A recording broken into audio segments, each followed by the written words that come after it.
السلام علیکم ورحمۃ اللہ وبرکاتہ۔ اعوذ باللہ السمیع العلیم من الشیطان الرجیم من ہمزہ ونفخہ ونفثہ۔ بسم اللہ الرحمن الرحیم۔ ومن آیاتہ منامکم باللیل والنہار وابتغاؤکم من فضلہ ان فی ذلک لآیات لقوم یسمعون۔ نیز تمہارا رات اور دن میں سونا اور اس کے فضل سے حصہ تلاش کرنا اسی کی نشانیوں میں سے ہے، اسی کے تصرفات میں سے ہے۔ جو لوگ غور سے سنتے ہیں ان کے لیے اس میں بہت ساری نشانیاں ہیں۔ محترم سامعین کرام، سورۃ الروم سورہ نمبر 30 اور اسی سورت سے آیت نمبر 23 آپ کے سامنے تلاوت کی گئی۔ بفضل اللہ، بعون اللہ، بتوفیق اللہ۔ آیت کریمہ کا ترجمہ بھی آپ تمام کی خدمت میں پیش کیا گیا۔ سامعین کرام، یہ ان آیتوں میں سے ہے جو بھی آپ کے سامنے لگاتار بیان کیا جا رہا ہے۔ ان آیتوں میں اللہ تبارک و تعالیٰ نے وضاحت کے ساتھ ایسی نشانی کا یا ایسی نشانیوں کا ذکر کیا ہے جن نشانیوں پر غور کر کے انسان اللہ تبارک و تعالیٰ کی وحدانیت کا قائل ہو جائے گا، اس بات کا قائل ہو جائے گا کہ پورے کائنات کے اوپر، ہر چیز کے اوپر، انسان کے ایک ایک ایکٹیویٹی کے اوپر اللہ تبارک و تعالیٰ کا اختیار ہے۔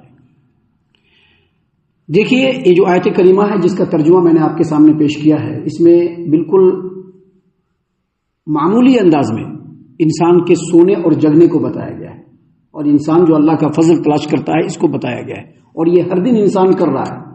لیکن یہاں پر اس آیت کریمہ میں غور و فکر کرنے کے لیے کہا گیا ہے کہ انسان جو رات اور دن میں سوتا ہے اور پھر اللہ تبارک و تعالیٰ کا جو فضل تلاش کرتا ہے، اس کے پیچھے جو اللہ تبارک و تعالیٰ کی حکمتیں ہیں، جو مصلحتیں ہیں، جو اللہ تبارک و تعالیٰ کی تدبیریں ہیں، اگر انسان اس پر غور کر لے تو یہ بات بالکل واضح اور کلیئر ہو جائے گی کہ ان تمام معاملات میں اللہ کے علاوہ کسی کا کوئی عمل دخل نہیں ہے۔ لہٰذا مشرکین مکہ ہو یا کسی زمانے کے کوئی بھی مشرک ہو یا کوئی بھی انسان ہو، اس کے لیے کبھی بھی لائق نہیں ہے کہ وہ اللہ تبارک و تعالیٰ کے ساتھ کسی دوسرے کو اللہ کا مد مقابل کھڑا کر کے اللہ کے ساتھ اس کو شریک ٹھہرا دے۔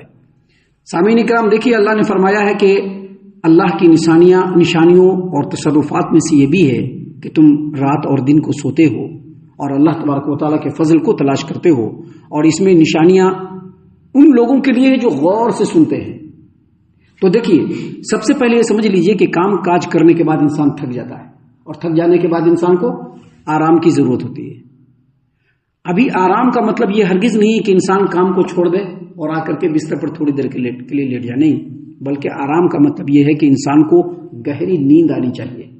جب انسان کو گہری نیند آ جاتی ہے تبھی جا کر کے بات بنتی ہے، وگرنہ صرف کام چھوڑ دینے سے، لیٹ جانے سے نہ تو تھکن دور ہوگی اور نہ انسان کام کاج کرنے کے لائق ہوگا۔ سب سے پہلے یہ ہے کہ جب کام کاج کرتا ہے انسان تو بالکل تھک جاتا ہے، اس کو نیند آ جاتی ہے۔ نیند آ جانے کے بعد پھر وہ اپنے آپ، جب اس کی نیند پوری ہوتی ہے تو وہ جگتا ہے اور بالکل تازہ دم رہتا ہے، وہ ہر کام کرنے کے لیے ریڈی اور ایکٹیو رہتا ہے۔ یہ نیند کیا چیز ہے، اس کی کیفیت اور ماہیت کیا ہے، آج تک انسان جان نہیں سکا۔ یہ ایک پوشیدہ راز ہے جو انسان کو آج تک پتہ نہیں چل سکا۔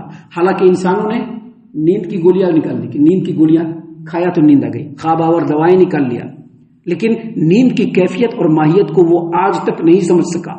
آج تک انسانوں کو یہ نہیں پتہ چل سکا کہ جب انسان حالت نیند میں ہوتا ہے تو اس کے جسم کا کون سا ایسا چیز ہوتا ہے جو لے ڈاؤن ہو جاتا ہے، ختم ہو جاتا ہے، جس کی وجہ سے انسان کے حواس کام کرنا چھوڑ دیتے ہیں۔ اور اس سے بھی زیادہ جب انسان نیند کی حالت میں ہوتا ہے تو خواب دیکھتا ہے، دیکھتا ہے کہ نہیں دیکھتا؟ جب انسان نیند کی حالت میں ہوتا ہے تو خواب دیکھتا ہے۔ خواب جس طرح کا ہوتا ہے اس طرح کے اثرات اس کے جسم پر، اس کے حواس پر، اس کے اثرات مرتب ہوتے رہتے ہیں۔ اگر وہ خوشی والا خواب دیکھتا ہے تو اس کی مسکراہٹ سامنے آ جاتی ہے، اگر وہ ڈر اور خوف والا خواب دیکھتا ہے تو اس کے جسم کے اندر کمپن شروع ہو جاتا ہے، اگر کچھ ایسی ناگواری والا خواب دیکھتا ہے تو وہ رونے لگتا ہے۔ یہ ساری کیفیات، آخر انسان خواب میں کس حواس سے ان تمام چیزوں کو دیکھتا ہے؟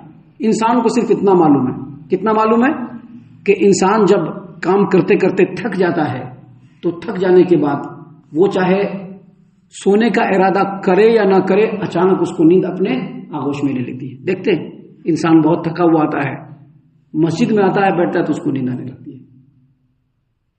ہے کہ نہیں؟ بہت تھکا ہوا ہوتا ہے، اس کی نیند کمپلیٹ نہیں رہتی ہے، تو وہ مسجد میں آنے کے بعد سونے لگتا ہے. یا پھر کہیں دوسری جگہ پر ہے، بہت زیادہ تھکا ہوا ہے، وہ سونا چاہے یا نہ چاہے نیند اس کو دبوچ لیتی. جب نیند اس کو دبوچ لیتی ہے تو کیا ہوتا ہے؟ کام کاج کرنے کی حالت میں اس کے جسم سے جو سیلز ہوتے ہیں، جو خلیے ہوتے ہیں، وہ دھیرے دھیرے ڈیمیج ہونے لگتے ہیں. جیسے ہی انسان سوتا ہے ان خلیوں کی، ان سیلز کی ریپیئرنگ شروع ہو جاتی ہے، اور پرانے خلیوں کی جگہ پر نئے سیلز، نئے خلیے اللہ تبارک و تعالیٰ کی طرف سے لگ جاتے ہیں. گویا انسان کا کام کاج کر کے تھک جانے کے بعد نیند کا آنا، گہری نیند میں سو جانا، نیند جیسے ہی تھکن دور ہو اپنے آپ نیند کا ٹوٹ جانا، اور نیند سے بیدار ہو کر کے کمپلیٹ کام کاج کے لیے انسان کو بالکل ایکٹیو ہو جانا، اس میں اللہ تبارک و تعالیٰ کی بہت بڑی نشانی ہے. آپ ان لوگوں سے پوچھیں جن کو نیند نہیں آتی ہے، ڈاکٹر کیا بولتا ہے؟ نیند آنا. اور اگر نیند نہیں آیا تو کیا ہوگا؟ دماغ کام کرنا چھوڑ دے گا، برین ہیمریج ہو جائے گا، کچھ بھی ہو سکتا ہے انسان کو. اگر نیند نہیں آیا تو کچھ بھی ہو سکتا ہے. تو انسان کا کام کر کے تھک جا کر کے پھر نیند آ جانا، اور نیند کمپلیٹ ہونے کے بعد پھر سے نیند کا کھل جانا، اور انسان کا دوسرے دن پورے کام کے لیے ایکٹیو ہو جانا، اس میں اللہ تبارک و تعالیٰ کی بہت بڑی نشانیاں ہیں. انسان کو اس کے اوپر غور و فکر کرنا چاہیے. دیکھیے آیت کریمہ کا ترجمہ پھر سے سنیے. اللہ نے کیا فرمایا؟ وَمِنْ آيَاتِهِ مَنَامُكُمْ بِاللَّيْلِ وَالنَّهَارِ وَابْتِغَاؤُكُمْ مِنْ فَضْلِهِ إِنَّ فِي ذَلِكَ لَآيَاتٍ لِقَوْمٍ يَسْمَعُونَ. اور تمہارا رات اور دن کو سونا اور اس کے فضل سے اپنا حصہ تلاش کرنا بھی اس کی نشانیوں میں سے ہے، اور اس میں ان لوگوں کے لیے نشانیاں ہیں جو غور سے سنتے ہیں. دیکھیے ان تمام باتوں کو بتلانے کا مقصد کیا ہے؟ انسان اللہ تبارک و تعالیٰ کی حقیقت کو پہچانے، اللہ کے مقابلے میں کسی کو شریک نہ ٹھہرائے. ابھی یہ جو آیت کریمہ ہے اس کا دوسرا پوائنٹ کیا ہے کہ انسان کے وسائل معاش اور اس کی ضروریات زندگی اس پورے زمین پر ہر سو بکھری ہوئی ہے. انسان جدھر چاہے گا اللہ اس کو رزق دے دے گا، انسان ادھر چاہے گا اللہ اس کو اس کا رزق دے دے گا. اس کو تلاش کرنا پڑے گا. اس کے لیے انسان کیا ہوتا ہے؟ جب رات میں گہرائی سے سو جاتا ہے اور پھر صبح میں اٹھتا ہے تو اب وہ رزق کے لیے بالکل ریڈی ہے، اب وہ اپنا رزق تلاش کرے گا. تو رزق کو تلاش کرنے کے لیے دن کی روشنی کی ضرورت ہے. اس سے یہ پتہ چلتا ہے کہ اللہ تبارک و تعالیٰ نے رزق کے تلاش کے لیے دن کو مقرر کیا ہے، اور سونے کے لیے کیا چیز چاہیے؟ اندھیرا اور تھوڑی سی ٹھنڈک. اندھیرا اور تھوڑی سی ٹھنڈک. ابھی رات کیا ہے؟ انسان جب آنکھ بند کرتا ہے تو تاریکی، اور رات دوسری تاریکی. اور رات میں چونکہ سورج وغیرہ نہیں ہوتا ہے تو تھوڑی ٹھنڈک بھی ہے. تو اللہ تبارک و تعالیٰ نے دن کو کام کے لیے بنایا ہے اور رات کو آرام کے لیے بنایا ہے. اگرچہ آج کے ڈیٹ میں انسان جو ہے وہ رزق کے لیے مصنوعی طریقہ بھی اختیار کر لیا ہے، دن کو سو جاتا ہے، رات کو کام کرنے کے قابل ہو جاتا ہے. اگرچہ یہ جائز ہے لیکن یہ فطرت کے خلاف ہے. یہ فطرت کے خلاف ہے. اس میں دین کا بھی نقصان ہے اور دنیا کا بھی نقصان ہے. دین کا نقصان کیسے ہے؟ دین کا نقصان یہ ہے کہ انسان کمانے کے لالچ میں رات کو جگتا ہے، جگ کر کے پوری رات جگا رہتا ہے، لیکن پھر جیسے ہی صبح ہوتی ہے وہ کیا ہوتا ہے؟ سو جاتا ہے، اللہ کی یاد سے غافل ہو جاتا ہے. دن کے 1-2 نمازیں تو اس کی چھوٹ ہی جاتی ہیں. یہ جتنے بھی رات میں کام کرنے والے لوگ ہیں ان کا یہ ایکسپیریمنٹ ہے، یہ حقیقت ہے. یہ حقیقت ہے کہ جب انسان رات میں کام کرے گا تو پوری رات کام کرے گا، جیسے ہی صبح ہوگی وہ سوئے گا تو اس کی 1-2 نمازیں ہر حال میں چھوٹیں گی. یہ ہے دین کا نقصان. اور دنیا کا نقصان کیا ہے؟ اللہ نے رات کو آرام کے لیے بنایا ہے، دن کو کام کے لیے بنایا ہے. اب انسان دن کو کام نہ کرے گا، دن کو سو جائے گا، اور رات کو کام کرے گا تو رات کو کام کرنے سے جو اس کے جسم کی جو قوا ہے، جو اللہ تبارک و تعالیٰ نے ایک مدت تک کے لیے رکھا ہے، اس میں دھیرے دھیرے کمی آتی جائے گی. انسان آٹومیٹکلی کمزور ہوتا چلا جائے گا، مختلف بیماریاں اس کو لگ سکتی ہیں. تو یہ چیزیں ہیں. اسی چیز کو اللہ تبارک و تعالیٰ نے یہاں پر بیان فرمایا ہے کہ دیکھو رات اور دن کو تمہارا سونا اور پھر اللہ تبارک و تعالیٰ کے فضل کو تلاش کرنا، اس میں اللہ تبارک و تعالیٰ کی نشانیاں اور تصرفات ہیں. اور اس میں نشانیاں ان لوگوں کے لیے ہے جو غور سے سنتے ہیں. اس کا مطلب یہ ہوا کہ اگر اس پر غور و فکر کریں گے، جو باتیں ابھی ہم نے بتلائی ہے اس کے علاوہ بھی بہت ساری باتیں سمجھ میں آ سکتی ہیں.